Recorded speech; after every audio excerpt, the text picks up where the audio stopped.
Hello, good afternoon. I hope I'm audible. Yeah, so today we'll be discussing about the leftover topics, and I believe only just few units have been left with very few topics to be completed as this is our last class. So we'll start with meaning of winding up first. So winding up of a company is basically a legal process by which the life of a company is brought to an end. So in this process, the company's business is closed. So and its assets are realized. That means they are sold and its liabilities are paid and the remaining surplus, if any, is distributed among the members. Who are the members? The shareholders. So after winding up is completed, the company is dissolved and ceased to exist as a legal entity. Well, in simple words, winding up means closing down the company in an orderly manner under the supervision of law. Now, there is one definition given by Halsbury Law of England. He says, winding up is a process by which the management of a company's affair is taken out of the hands of its director and entrusted to a liquidator for the purpose of realizing assets, paying debts, and distributing surplus. So, this was the definition given by Halsbury's Law of England. Now, coming to objectives of winding up. So, the main objective of winding ups are first to stop the business operation of the company, then to realize, that means to sell the assets of the company, then to pay the creditors and liabilities of the company, then to distribute a surplus among members, if any, and the last one is to dissolve the company legally. Now, there are certain difference between winding up and dissolution, let's say.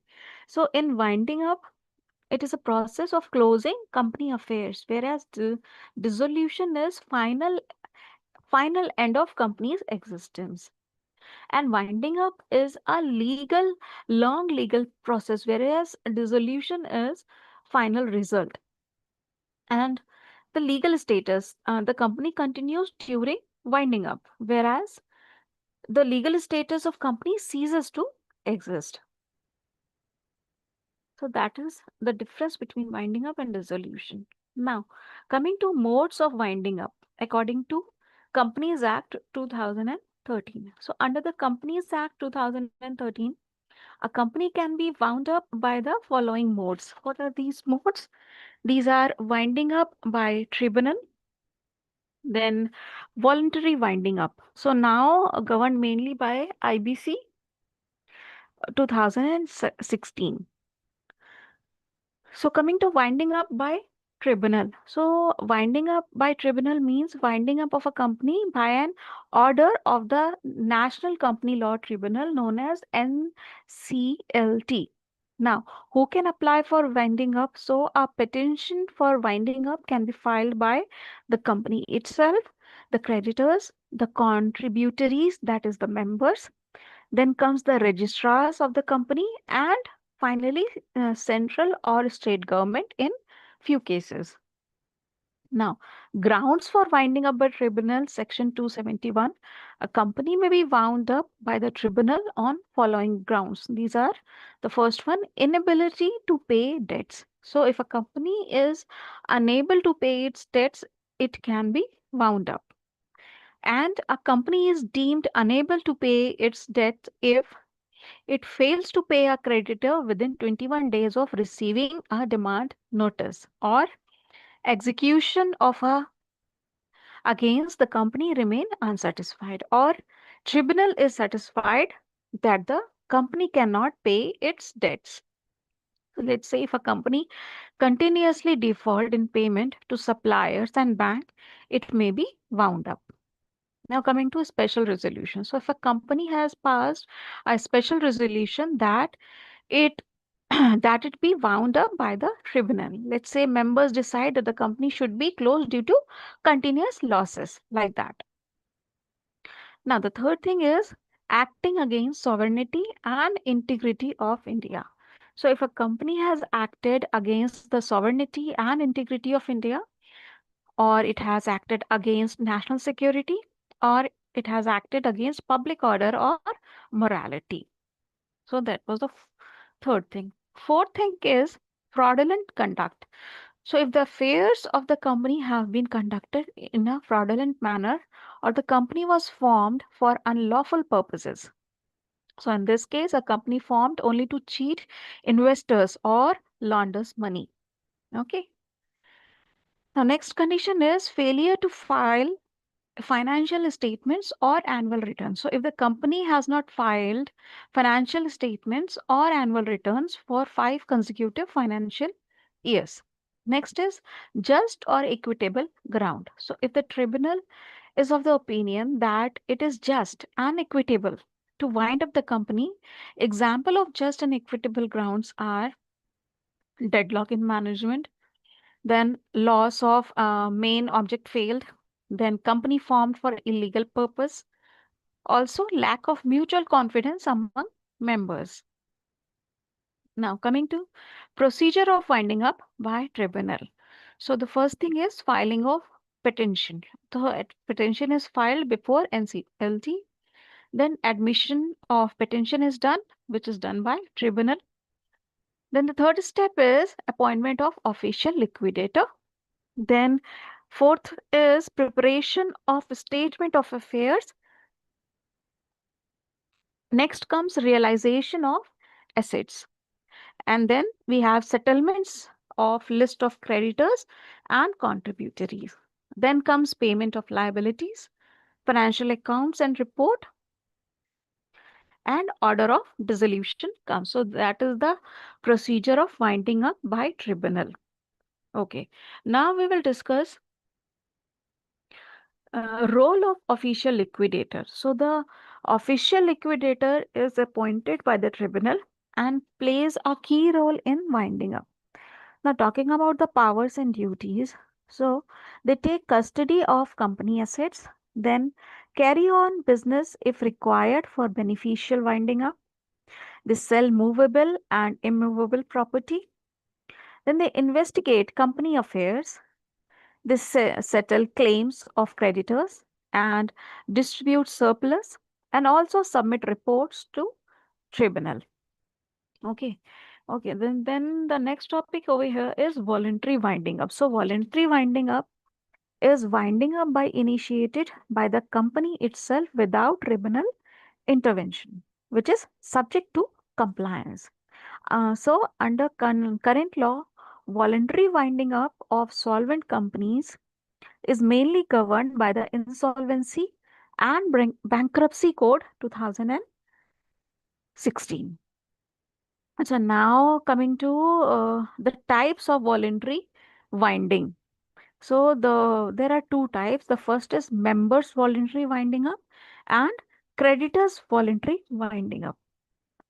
So under members voluntary winding up, it is done when company is solvent, directors make a declaration of solvency, and members pass a separate resolution. The example is company has completed its objectives and want to close the operations. Now, what is creditors voluntary winding up? So it is done when company is insolvent and creditors play a dominant role. Also, liquidator is appointed by creditors. Now, effects of winding. What are the effects of winding up? So, company ceases to carry on business except for winding up. Also, powers of director ceases. Then, legal proceedings are states. And then we have assets vest in liquidator. Also, deposition of property becomes void without approval. So, these are the effects of winding up. Now, there is one concept of contributories. So, contributories are persons liable to contribute to assets of a company in winding up. They include the present members and in certain cases, past members as well. So, they are contributors. Then there is one concept of preferential payments. So certain payments get priority during winding up, such as worksman wages are there. Also, if there are any government dues and the taxes which need to be paid, and also the secured creditors as per law. So these are the preferential payments. In there, you can say there are certain exceptions. Now, coming to dissolution of company. So, after completion of winding up, liquidators submit final report. Then, tribunal passes order of dissolution, and finally, company's name is struck out from the register of companies. So, that is the whole process of winding up. So, winding up of a company is an important legal mechanism to ensure an orderly and fair closure of a company. It protects the interest of creditors, members, and the public by ensuring that the company's assets are properly utilized and the liabilities are settled. So the process reflects the principle that a company, though an artificial person, must end its existence according to law. Okay, so that was about winding up of companies. Now, let's move on to our next second last unit, which is consequences of winding up. Just give me a minute. We'll start this in a minute, please.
Okay. Now coming to the unit 14, that is consequences of winding up. The first topic over here is removal of name from the registrar of companies. So meaning of removal of name from registrar of company refers to the process by which the registrar of companies, that is ROC, removes the name of a company from its official register, thereby bringing the company legal existence to an end. So this process is also commonly known as striking off of a company. So once the name is removed, the company is dissolved. Also, it ceases to exist as a legal person. Also, it cannot carry on business or enter into contract. So this procedure is governed by Section 248 of Companies Act 2013.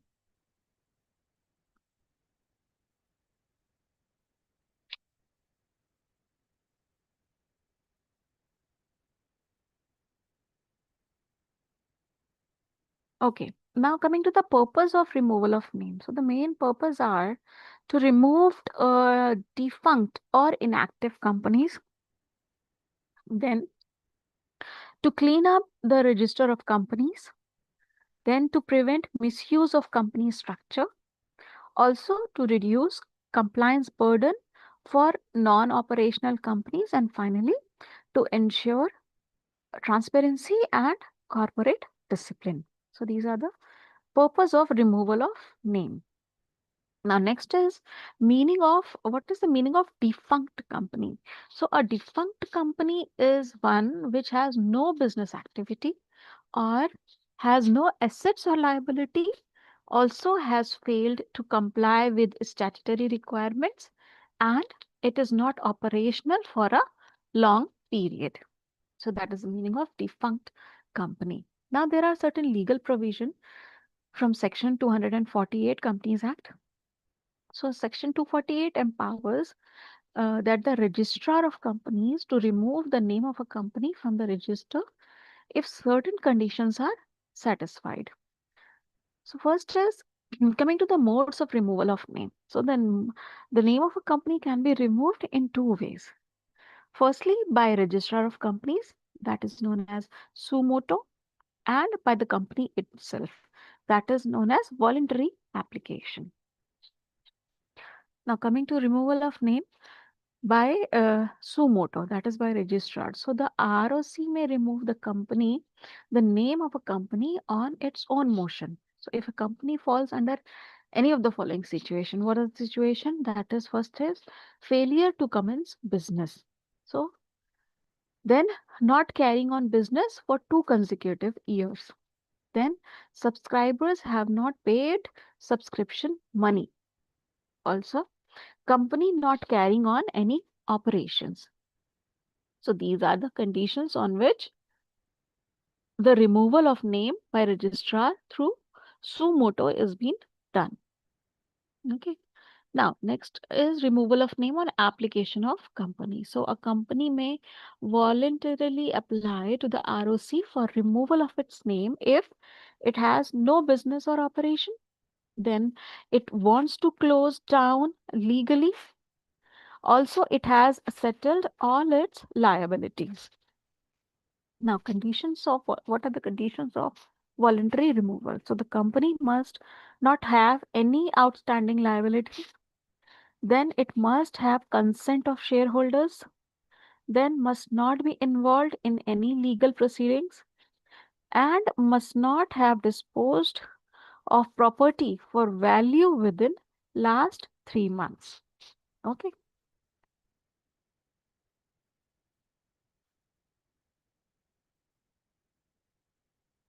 Now, what is the procedure of voluntary removal of name? So the first is board resolution, that is approving striking off. Then comes a special resolution that is passed by members. So how many members? The 75% of members are there. Okay. Then is application in form STK2. Then comes a submission of affidavit and indemnity bond. Then they need to give a statement of accounts. Then ROC examination is done. Then publication and official gazette is made. And finally, the company is dissolved. So that is the procedure of voluntary removal of name. Now coming to the effects of removal of name. So once the name is removed, the company is stand dissolved and certificate of incorporation becomes invalid. Then company cannot sue or be sued. Directors' power ceases and liabilities of directors and members continue. Also assess West in the central government. Now coming to right of appeal against removal section 252. So any person aggrieved may file an appeal to NCLT for restoration of name. So who are the people can apply? The first is the company, then members, creditors, and workmen. And there is also a time limit. So within 3 years from the date of removal, tribunal may order restoration if satisfied that company was carrying on business and removal was unjustified. So that was all about removal of name from registrar of companies.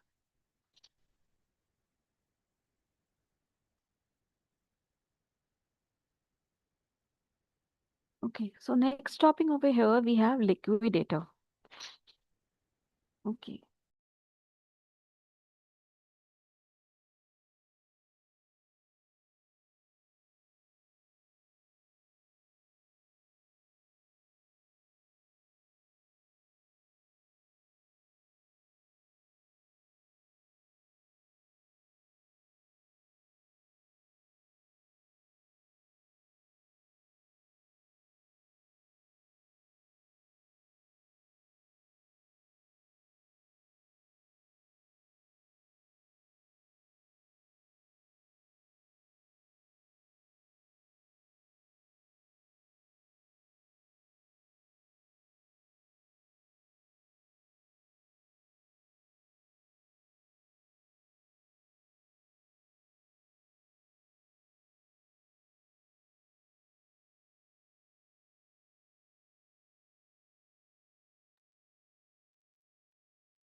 Okay. Coming to a liquidator. So a liquidator is a person appointed to administer the winding up of a company.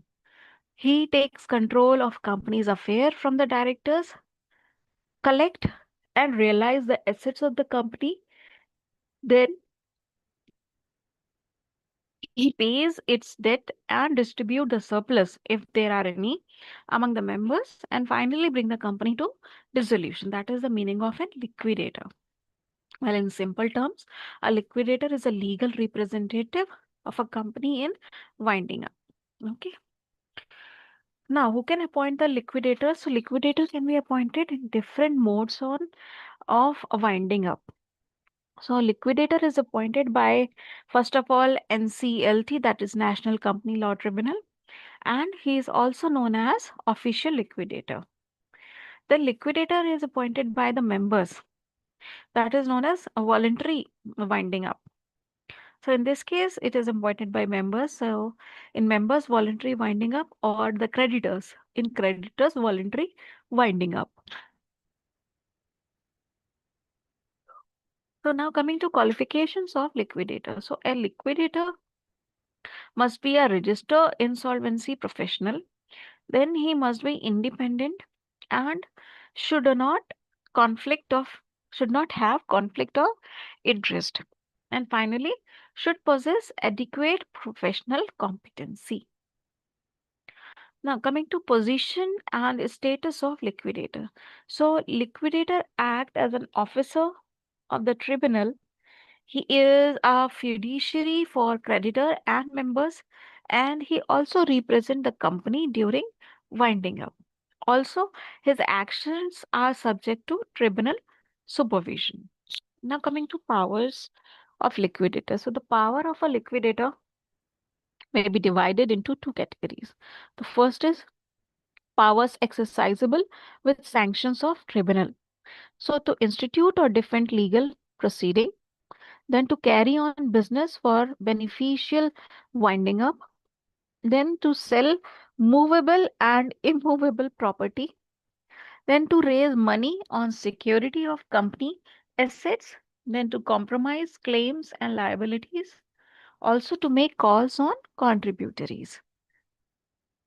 Now coming to powers exercisable without sanction of tribunal. So to execute documents in the name of company, to inspect company records and books, also to receive and recover the debts, then to appoint agents or professionals, also to take custody of company assets, and finally to do all acts which are necessary for winding up. So these are the powers exercisable without sanction of tribunal.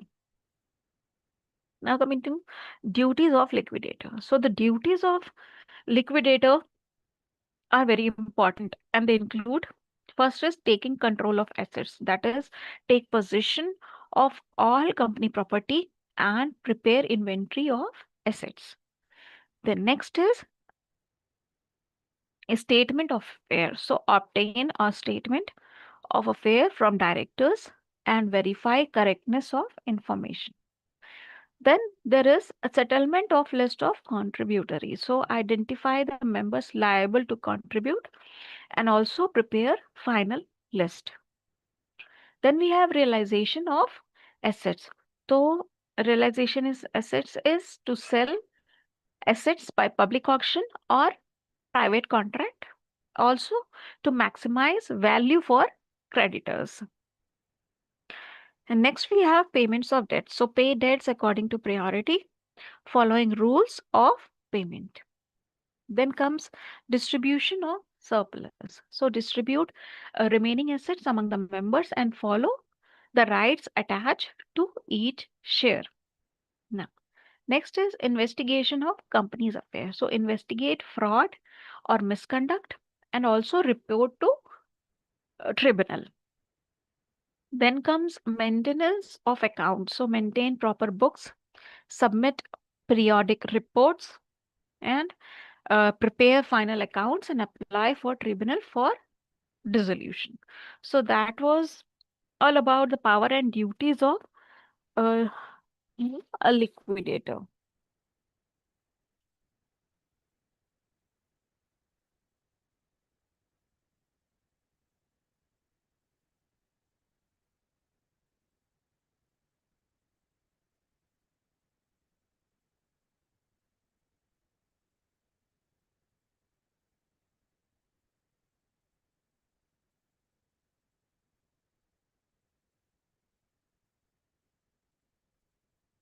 Now we have a statement of affairs, committees of inspection, and contributors. Last three topics. So coming to the first one, that is a statement of affairs. So a statement of affair is a detailed statement showing the financial position of a company at the time of winding up. So they are basically prepared by directors and officers of a company and submitted to the liquidator. And what are the contents in their in a statement? We have assets and their values are there, then liabilities and debts, also name of creditor and contributories, and finally secured and unsecured debts are mentioned. Now, what is the purpose of statements of affairs? Basically, to help the liquidator understand the company's financial position, also to ensure fair settlement of claims. Okay, so that was a statement of affair. Next is committee of inspection. So the committee of inspection is a body of a representative of creditors and contributories appointed to supervise and assist the liquidator. Then what is the composition of this committee? We have the creditors and the contributors. That means the members. Now, finally, coming to the functions. So, the first function is to supervise liquidator work, then to give consent for certain actions and protect interest of creditors and members. So, that is the meaning of committee of inspection. Finally, we have contributories. So, contributories are persons who are liable to contribute to the assets of the company in the event of winding up. So, they include the present members, the past members, and what is the liability? So, it is limited to unpaid amount on shares in limited company. And what is the role of contributory? So, may be required to contribute money and also entitled to surplus if any after the debts are paid. So with this, the explanation of unit 14 has been completed. Now moving on to our last unit. So give me a minute, please. We'll start this unit in a minute.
Okay, starting our last unit, that is Insolvency and Bankruptcy Code 2016.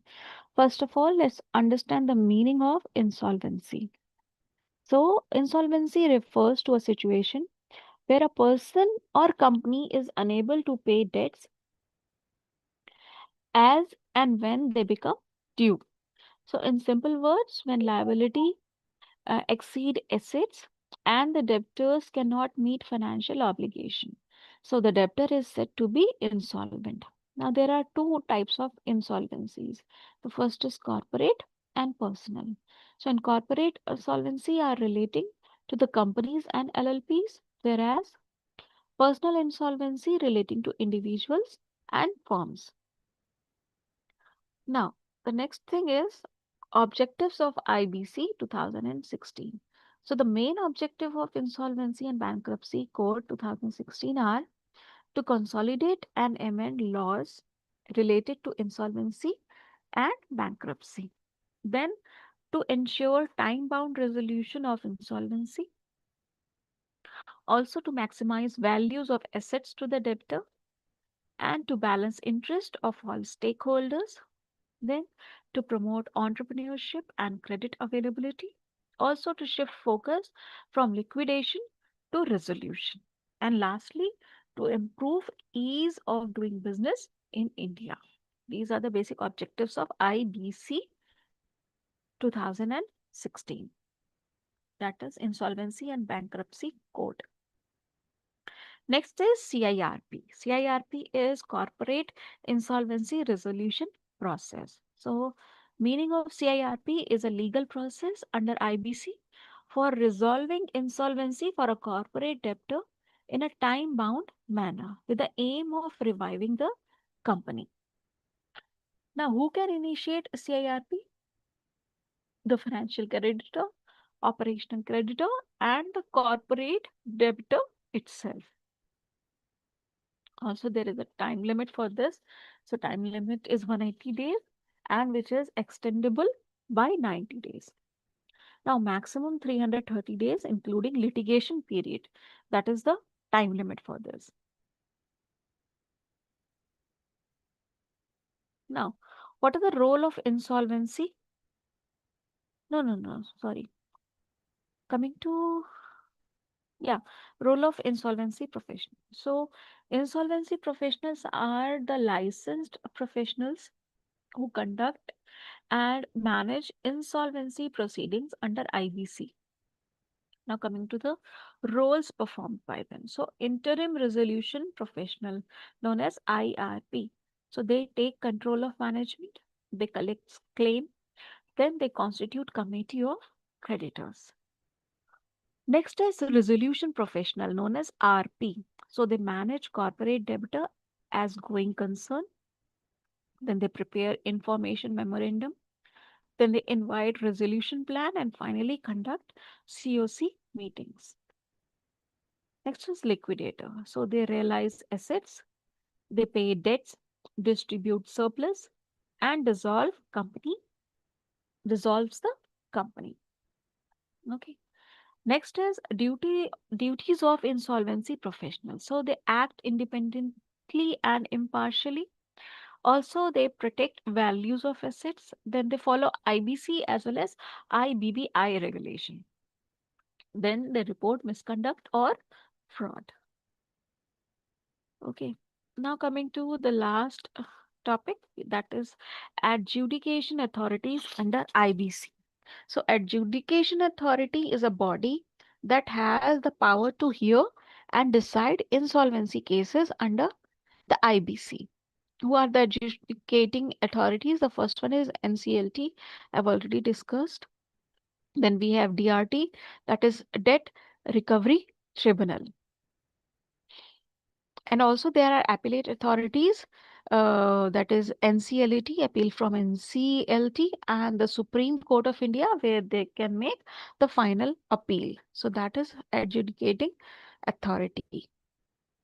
So that's all about the basics of company law. We have already finished with all the 15 topics and all the topics under these all the blocks are finished, all the units are being covered in the previous classes as well.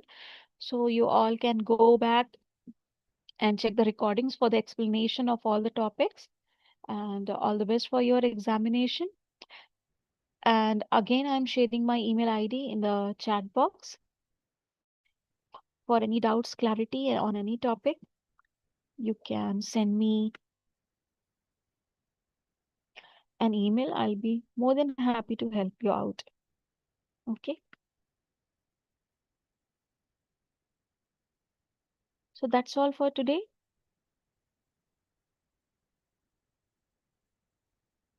Yeah. All the best for the examination and do get in touch for any queries, any doubts. Okay. That's all. Thank you. Bye.